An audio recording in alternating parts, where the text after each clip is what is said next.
Una sola instrucción inesperada por parte del controlador aéreo inicia una secuencia de eventos que parece completamente inexplicable. Un Airbus A320 que funciona perfectamente se precipita en plena noche hacia el oscuro mar. ¿Pero por qué? Mantente atento.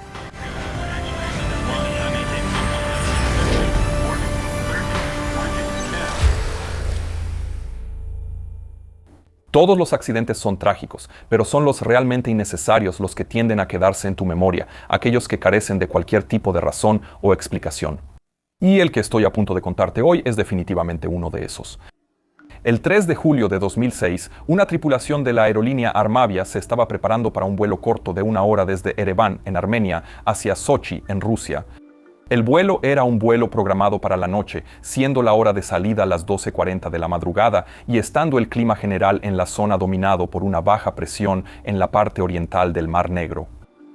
Esta baja presión había provocado que un frente frío se desplazara sobre el destino, Sochi, y había traído consigo algunas nubes bajas, poca visibilidad y, en ocasiones, lluvias muy intensas. El capitán tenía 40 años en el momento del accidente y había estado volando para Armavia durante aproximadamente 2 años y como capitán en el Airbus A320 por menos de 1 año. Anteriormente, había estado trabajando para otra aerolínea armenia, pilotando el Yak 40, pero desde entonces había obtenido la habilitación de tipo en el Airbus A320, la cual realizó en SAS Flight Academy en Estocolmo, donde de hecho yo mismo trabajaba en la misma época en que esto sucedió, pero no con estas tripulaciones. Durante ese entrenamiento recibió comentarios aceptables de sus instructores, pero también recibió algunas observaciones sobre su falta de avisos. Había acumulado aproximadamente 5.500 horas de tiempo total y 1.436 horas en el Airbus A320.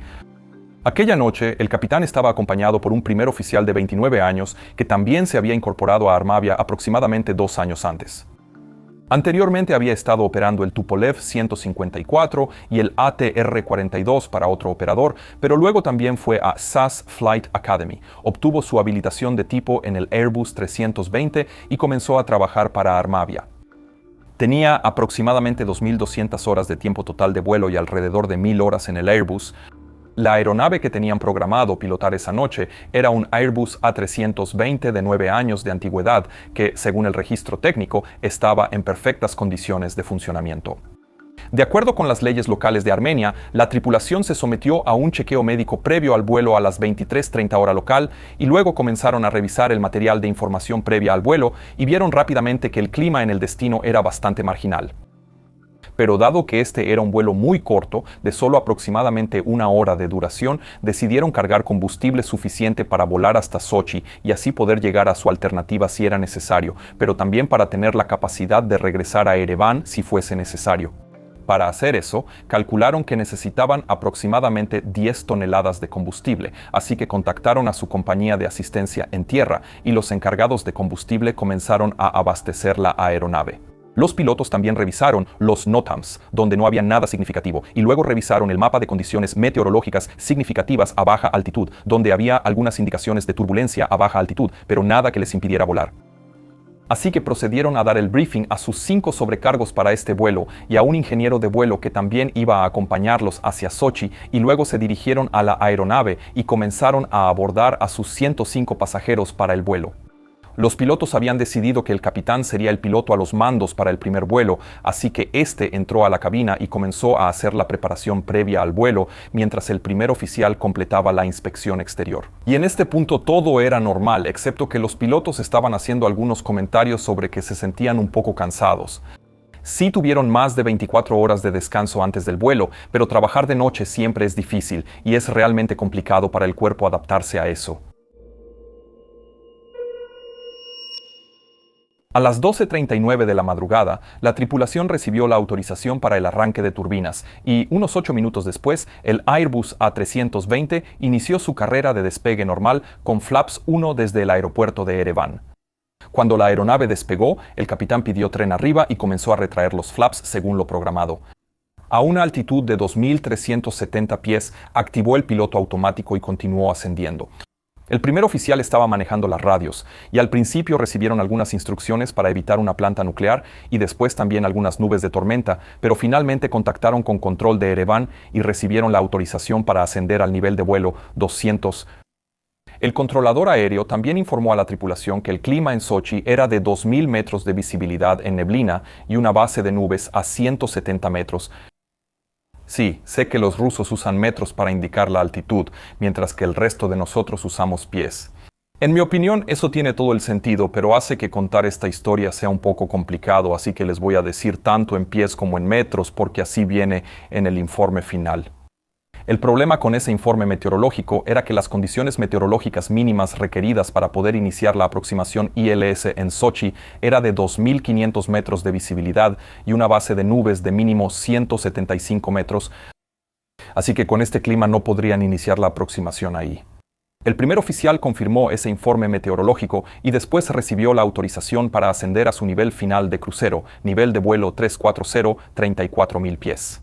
La grabadora de voz de cabina indica que los pilotos comentaron entonces la situación meteorológica, y en este punto parecía que ambos estaban abiertos a la idea de que tal vez no podrían continuar hacia el destino. Sin embargo, eso está a punto de cambiar porque a la 1:20 el primer oficial llamó al controlador de aproximación de Sochi y le pidió que aclarara la situación meteorológica. El controlador de aproximación respondió y dijo que en este momento las condiciones meteorológicas están por debajo de los mínimos de aterrizaje tanto para el ILS en la pista 06 como para el ILS en la pista 02, que son las únicas dos pistas de aterrizaje en Sochi debido al terreno en el otro lado del aeródromo. El primer oficial informó entonces al controlador que tenían aproximadamente una hora de combustible para espera a bordo y le preguntó si había algún pronóstico de mejora en el clima para la próxima hora.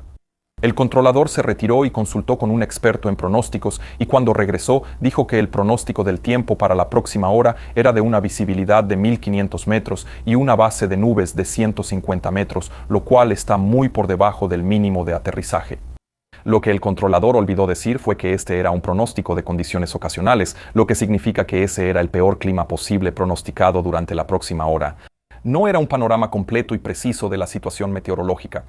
La aeronave estaba ahora a unos 180 kilómetros de Sochi y, basándose en ese informe meteorológico, la tripulación decidió regresar a su aeródromo de salida en Ereván. Informaron a su controlador aéreo, quien les indicó que giraran a la izquierda de regreso hacia un punto RNAV llamado Varus, y aquí es donde esta historia pudo haber terminado, pero desafortunadamente no fue así. Algo más está empezando a suceder en esta cabina de mando. Aunque la decisión de regresar a Ereván parecía una decisión sensata, basada en la información meteorológica de la que disponían, el capitán indicó que empezaba a estar irritado con el controlador de aproximación de Sochi. Y la grabación de voz de la cabina de mando indica que parece que el capitán pensaba que el controlador de aproximación tenía algún tipo de interés oculto en todo esto. Esta también fue la primera indicación de que parecía que este capitán se estaba enfocando cada vez más en llevar esta aeronave a Sochi. Mientras esta conversación tenía lugar, el controlador de aproximación de Sochi en realidad contactó a la tripulación por la segunda radio, preguntándoles cuál era su decisión, y el capitán eligió responder diciendo: «Sí, ¿qué decisión? Estamos regresando a Ereván», claramente irritado. Aproximadamente 10 minutos después, mientras la aeronave regresaba hacia Ereván, la tripulación volvió a contactar con el controlador de aproximación de Sochi para obtener el informe meteorológico actualizado. Pero esta vez la tripulación también le dice al controlador que llevan diputados a bordo. A lo que probablemente se refieren aquí es a miembros de la Duma rusa, a políticos de alto rango. Esto no era cierto, pero probablemente lo dijeron para intentar influir en el controlador y que les diera mejor información meteorológica para poder regresar una vez más hacia Sochi. El controlador respondió diciendo que el clima en ese momento era de unos 3.000 metros de visibilidad, con una base de nubes de 170 metros, así que estaba justo en el mínimo, pero en los últimos minutos estaba bien. Esto hizo que la tripulación volviera a cambiar de opinión e informaron al controlador de Tbilisi con el que estaban hablando que Sochi estaba nuevamente abierto y le preguntaron si podían girar de regreso hacia Sochi. El controlador aéreo de Tbilisi aprobó esto y les indicó que giraran directamente hacia un punto de referencia llamado Banut. Entonces el capitán comienza a prepararse para la aproximación y en la grabadora de voz de cabina se puede escuchar cómo realiza el repaso de la aproximación y como parte de esa charla comenta cómo hacer correctamente una aproximación frustrada para la pista 06. El procedimiento de aproximación estipula que, en caso de realizar una aproximación frustrada, la aeronave debe girar a la derecha a un rumbo de 240 grados y ascender a 2.100 pies, o 600 metros, manteniendo una velocidad máxima de 200 nudos. Ahora, recuerden ese procedimiento de aproximación frustrada porque será importante más adelante. A la 1:52, la tripulación recibió su primera autorización de descenso a 22.000 pies. Esto se inició en algo llamado modo gestionado, lo que en un Airbus significa que la aeronave sigue básicamente una trayectoria de descenso predeterminada, pero por alguna razón ese modo de descenso parecía irritar al capitán. Hizo un comentario diciendo: «Este no quiere mantenerse en modo gestionado, ¿verdad, hermano? Ahora mira aquí, no quiere, no puedes hacerlo». El copiloto respondió: «Bueno, activa tu piloto automático si quieres, el tuyo es mejor en el descenso». Y luego ambos se rieron. Luego, el piloto automático fue cambiado del piloto automático 2 al 1, y después el modo de descenso fue cambiado del modo gestionado al modo de descenso abierto. Lo que significa que, a partir de ahora, el piloto automático iba a intentar descender siguiendo una velocidad específica en lugar de la trayectoria especificada. Esto podría interpretarse como una falta de comprensión por parte del capitán respecto a su sistema de piloto automático, pero también podría ser una indicación de que simplemente quería descender más rápido para anticipar quizá un atajo y llegar a Sochi más pronto. Más tarde se descubrió que el capitán, durante el descenso, tenía la tendencia de cambiar de modo y a actualizar cosas sin decirle a su colega, el primer oficial, lo que estaba haciendo. Es obligatorio anunciar cualquier cambio que hagamos, y eso no es solo porque queramos seguir los procedimientos operativos estándar. También lo hacemos porque es realmente importante que ambos pilotos tengan un modelo mental compartido de lo que está sucediendo. Para que un piloto no levante la vista de repente y vea un modo de descenso completamente diferente en su anunciador de modo de vuelo, sin entender por qué está ahí. En cualquier caso, durante el descenso también hubo algunas señales más de que al menos el primer oficial estaba experimentando un poco de fatiga, porque en un momento dijo: «¿Quién demonios opera estos vuelos con nervios y sin suficiente sueño?». Mientras descendían más, los pilotos también comentaron que ya no iban a contactar al controlador de aproximación de Sochi hasta que fuera absolutamente necesario, por miedo a que les diera de nuevo un clima peor para que no pudieran iniciar su aproximación. Pero a las 2 de la mañana, el controlador de Tbilisi los transfirió al controlador de aproximación de Sochi para su descenso final hacia el aeropuerto. Lo hicieron y recibieron autorización para descender a 5.900 pies y dirigirse hacia un punto de referencia llamado Gukin. También se les proporcionó el último reporte meteorológico, que en ese momento era favorable. Una visibilidad de 4.000 metros, techo de 180 metros con lluvias ligeras y visibilidad temporal de 1.500 metros. La temperatura era de 11 grados, el punto de rocío de 11 y la presión de 1.016 hectopascales. El controlador también les dijo que parecía que estaban demasiado altos en el perfil y que necesitaban apresurar el descenso. De no hacerlo, no iban a poder realizar el giro final hacia la aproximación. La tripulación repitió la instrucción y aumentó la velocidad a 280 nudos indicados para intentar recuperar el perfil. En este punto estaban a unos 47 kilómetros del aeródromo, esto es aproximadamente 25 millas náuticas, y se encontraban a una altitud de 12.700 pies. Para que te des una idea, a esa distancia deberían estar aproximadamente a 8.000 pies, así que en efecto estaban bastante altos. El controlador volvió a recordarles a los pilotos que estaban altos en el perfil antes de transferirlos al siguiente controlador aéreo, y la grabación de voz de cabina indica que los pilotos estaban bastante molestos con la forma en que el controlador aéreo estaba manejando esto. Y es probable que el hecho de que estuvieran tan molestos y que también comenzaran a estresarse un poco por estar altos en el perfil pudiera empezar a afectar la forma en que estaban operando la aeronave. A las 2:03:56, el capitán intenta girar hacia la trayectoria final de aproximación usando el modo de selección de rumbo. El problema, sin embargo, es que en ese momento está a 10.260 pies, con una velocidad indicada de 280 nudos, lo cual es demasiado alto. Se da cuenta de esto, activa el modo de velocidad vertical y la incrementa a unos 2.500 pies por minuto, pero, al hacerlo, aumenta la velocidad vertical, pero no reduce la velocidad de la aeronave. Y debido a esto, la aeronave cruza el eje de la aproximación final y termina en el lado izquierdo. El capitán desconecta entonces el piloto automático por un momento, probablemente intentando corregir la aeronave para volver a la aproximación final. pero después de unos 14 segundos vuelve a activar el piloto automático y establece un rumbo de 090 grados para interceptar. Y al mismo tiempo que está haciendo eso, el controlador de aproximación les llama notificándoles que están a la izquierda del eje y les indica que giren al rumbo 090. A lo que la tripulación responde que eso es lo que ya han hecho. En este punto, la grabación de voz de cabina indica que el capitán empieza a molestarse mucho con los controladores y también está haciendo todo tipo de cosas, incluyendo, por ejemplo, desconectar el piloto automático, sin decirle al primer oficial lo que está haciendo. Ahora estamos entrando en la secuencia del accidente de este vuelo, pero antes de entrar en eso, solo quiero compartir este breve mensaje de mi patrocinador, quien hace posible que mi equipo y yo podamos crear estos videos. Maleta, lista. Cepillo de dientes, listo. NordVPN, listo. Cuando viajo al extranjero, NordVPN, el patrocinador de hoy, es uno de mis elementos esenciales. Al cambiar mi ubicación virtual, puedo acceder a todos mis programas favoritos como si estuviera sentado en mi sofá en casa, y también a veces encontrar plataformas de streaming a un precio más bajo. Si un sitio web o servicio en particular no está disponible en el país en el que estoy, simplemente tomo la aplicación en mi teléfono, elijo una nueva ubicación en la app donde sé que está disponible y listo, estoy conectado en segundos. Es literalmente así de fácil y puedes elegir entre 5.800 servidores en 59 países diferentes. Por ejemplo, si quieres verme en YouTube estando en China o chatear con un amigo usando Skype desde Dubái, entonces NordVPN es la respuesta. Te redirigirá a un servidor remoto y cambiará tu dirección IP. Podrás disfrutar de velocidades de internet increíbles y ver contenido en streaming de forma segura incluso cuando estés conectado a una red Wi-Fi pública. Así que comienza a navegar por internet de manera libre y segura hoy mismo y obtén un descuento increíble haciendo clic en el enlace que está aquí abajo en la descripción, que es nordvpn.com/pilot, y es completamente libre de riesgos porque NordVPN tiene una garantía de devolución de dinero de 30 días. Gracias a NordVPN por patrocinar este video.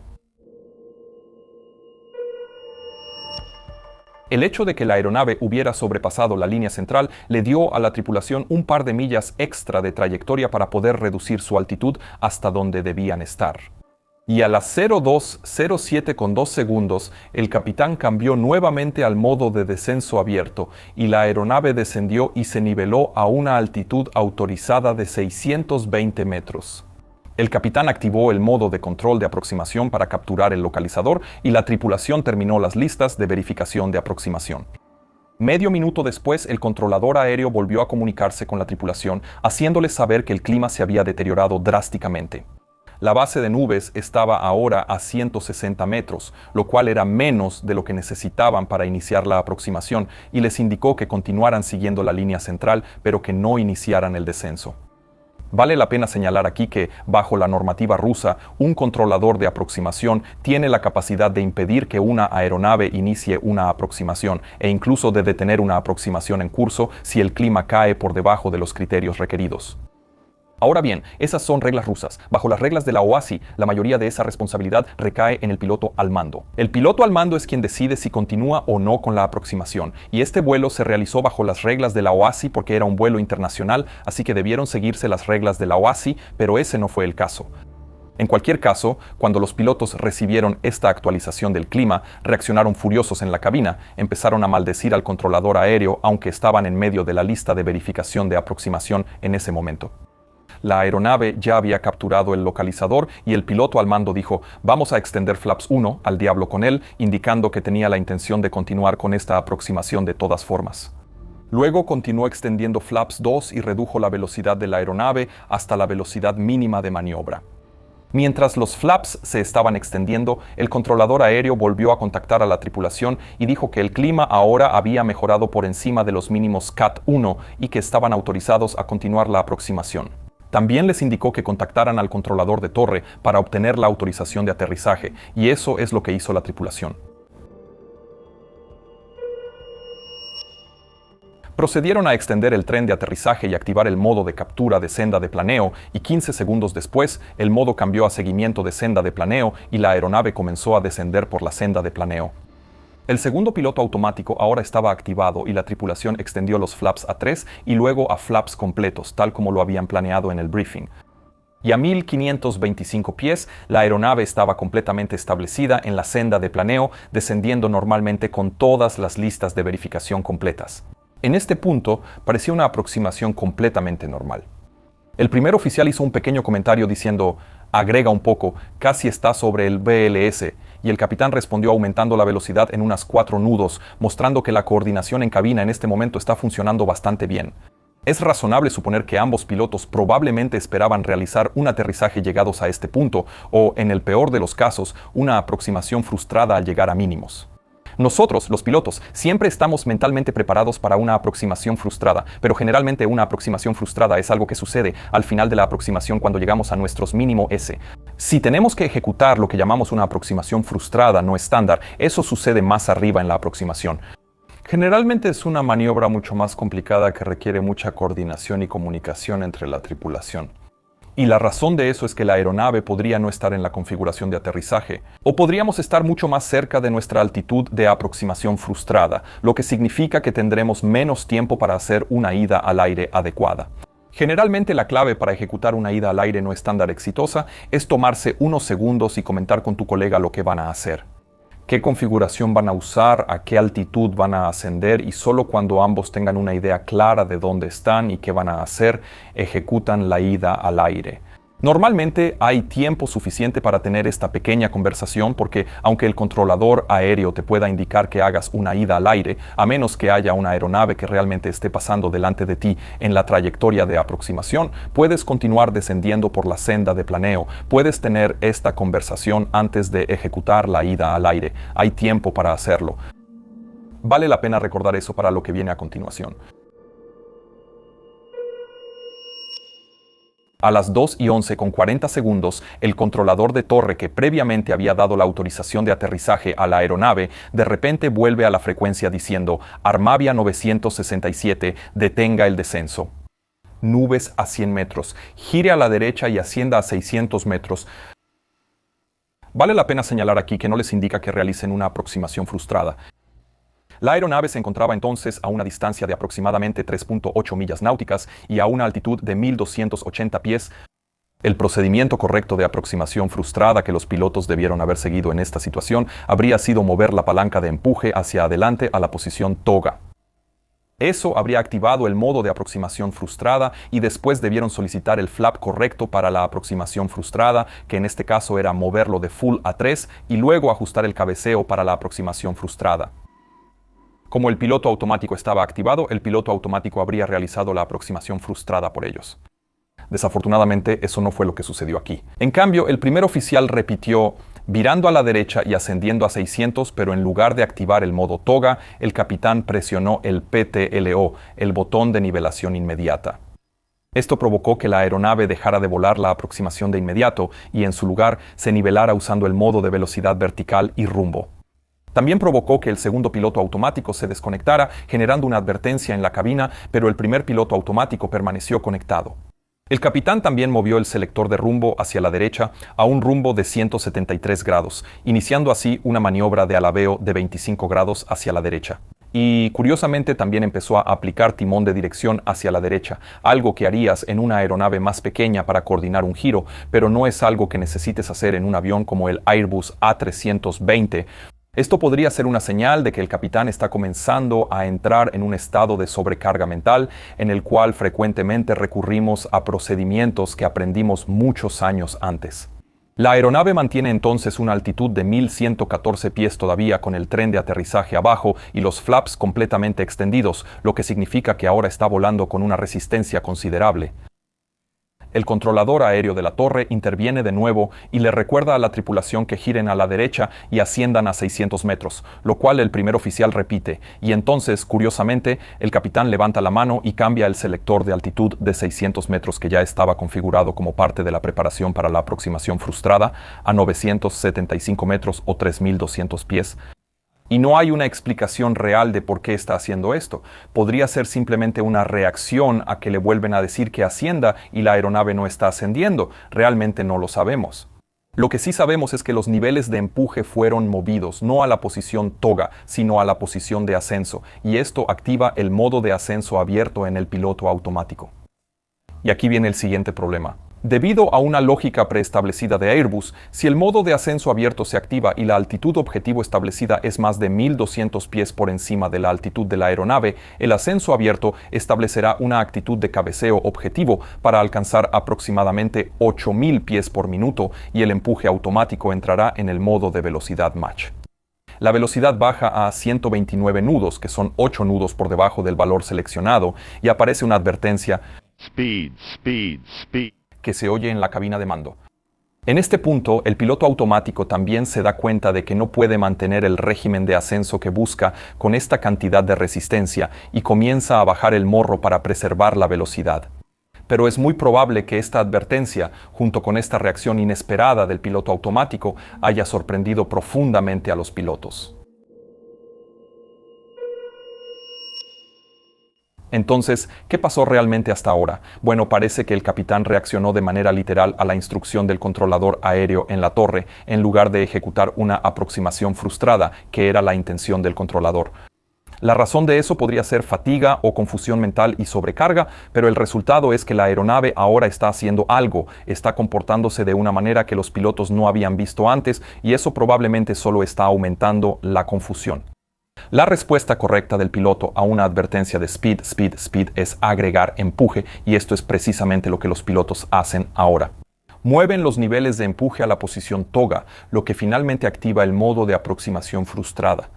Lo único que los pilotos tienen que hacer entonces es seguir el procedimiento estándar de aproximación frustrada, empezar a reducir los flaps, subir el tren de aterrizaje y así sucesivamente.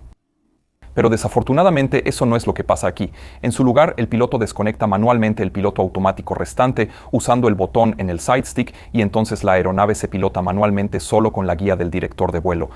No sabemos por qué el capitán decidió desconectar el piloto automático. Puede que haya sido en respuesta a la advertencia de speed, speed, speed, donde quizá pensó que la aeronave no estaba respondiendo lo suficientemente rápido, porque lo que hace en ese momento es bajar el morro a unos 8 grados de cabeceo positivo y reducir el ángulo de alabeo a unos 20 grados.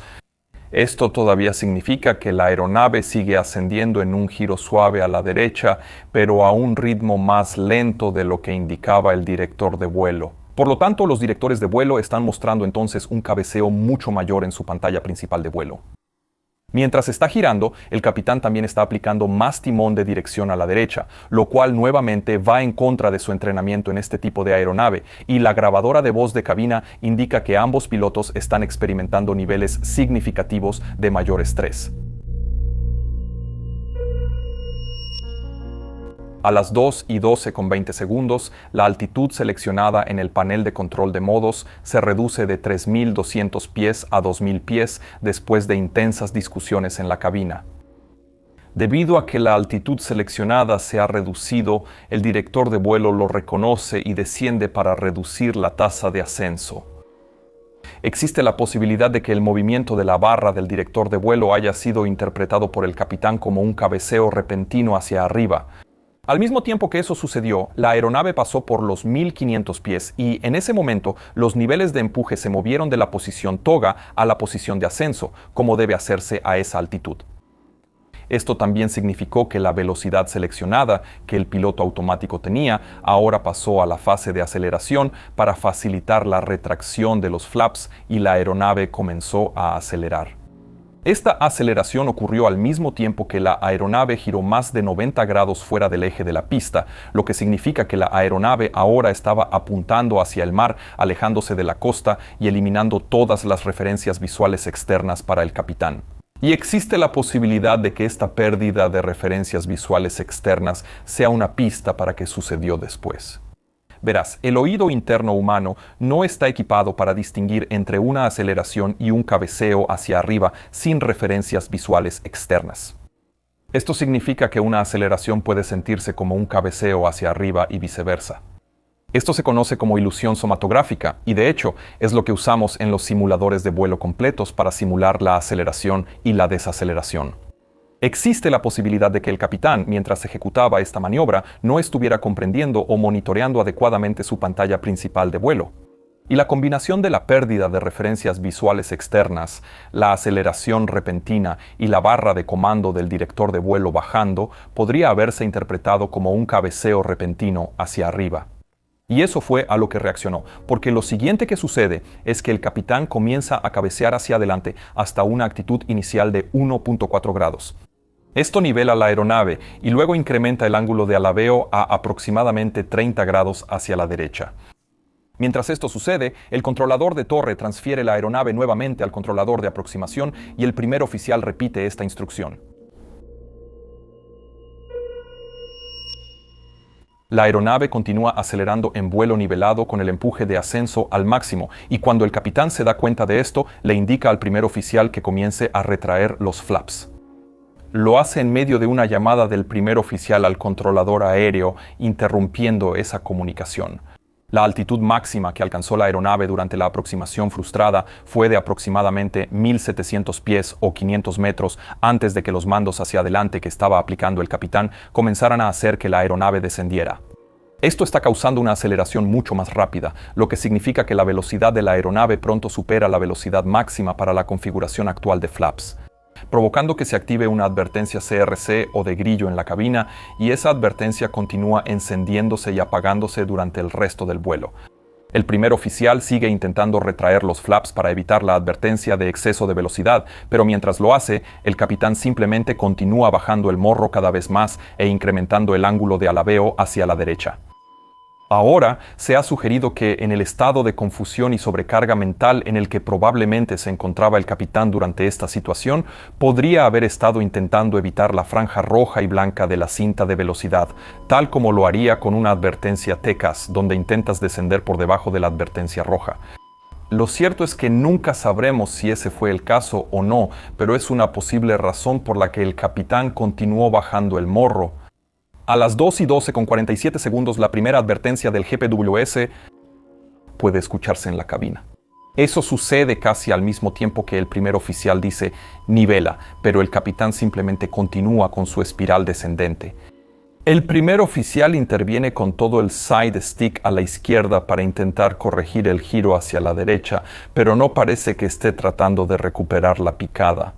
En cambio, al poner el side stick completamente a la izquierda, inadvertidamente lo coloca en una posición donde aumenta aún más el cabeceo hacia abajo. No presiona el botón de toma de control, lo que significa que, con la lógica de Airbus, las entradas de ambos mandos laterales se acaban promediando. Lo realmente triste en este caso es que el capitán intentó elevar el cabeceo 2 veces en este punto, posiblemente en respuesta a la advertencia del GPWS, pero como el primer oficial estaba poniendo su side stick completamente a la izquierda con un poco de presión hacia adelante, la orden de cabeceo hacia arriba del capitán no obtuvo ninguna respuesta de la aeronave.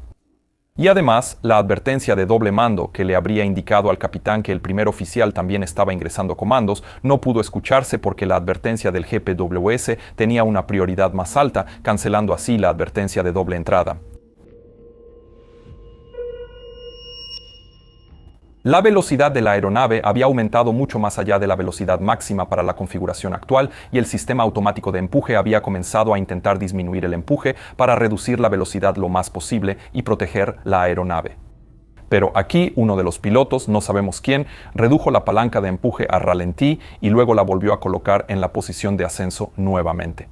Eso desconectó el sistema automático de empuje y significó que la velocidad de la aeronave simplemente continuó aumentando.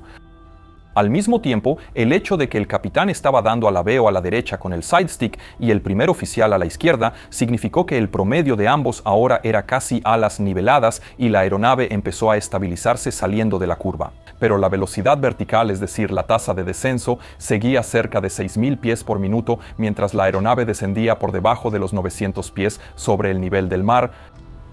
Durante los últimos segundos de este vuelo, se registraron un par de entradas de cabeceo hacia arriba en el registrador de datos de vuelo. Pero fue muy poco y demasiado tarde, y a las 2:13:3 segundos, la aeronave impactó inmediatamente el Mar Negro, matando a todos quienes estaban a bordo.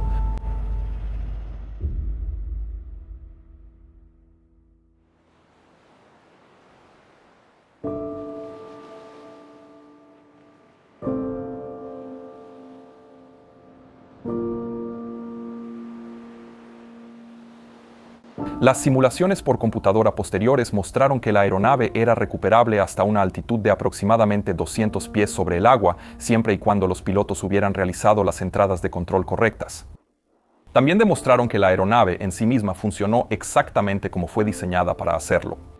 Tan pronto como el control de tránsito aéreo perdió contacto por radio y radar con la aeronave, alertó a los servicios de rescate, pero debido a que el clima era tan malo, el helicóptero de rescate no pudo despegar. En cambio, pasaron algunas horas antes de que un barco en el Mar Negro pudiera localizar los restos de la aeronave que flotaban en la superficie del agua.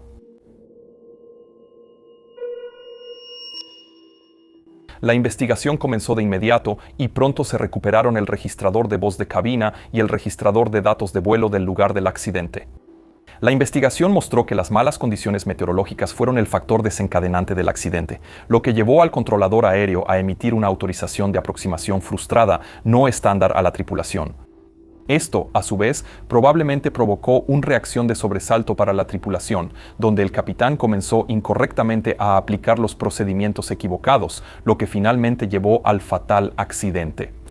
También se demostró que el primer oficial no había estado monitoreando adecuadamente la situación ni anunciando la desviación, y ninguno de los pilotos ejecutó los procedimientos adecuados asociados con una advertencia del GPWS. Las autoridades francesas de aviación, la BEA, que son las autoridades reguladoras de Airbus, también aportó algunos puntos adicionales a la investigación, mostrando que la falta de procedimientos operativos estándar y de verbalizaciones adecuadas probablemente también tuvo algo que ver con el resultado. También señaló un poco más a los servicios de control de tránsito aéreo en Sochi, y las recomendaciones que surgieron de este terrible accidente incluyeron un aumento en la capacitación para los pilotos sobre cómo lidiar con la ilusión somatográfica, principalmente el empuje durante la instrumentación, pero también sobre cómo manejar una aproximación frustrada no estándar y una advertencia del GPWS. Y lo importante que es mantener la cabina estéril durante las fases críticas del vuelo. Dicho esto, mira este video sobre cómo una tripulación aérea logró volar una aeronave durante casi 2 horas sin que los controles de vuelo funcionaran correctamente. Echa un vistazo a esta playlist si quieres ver más videos de accidentes. Considera unirte a mi querida familia de Patreon o compra algo de merch para ti. Que tengas un día absolutamente fantástico y nos vemos la próxima vez. Hasta pronto.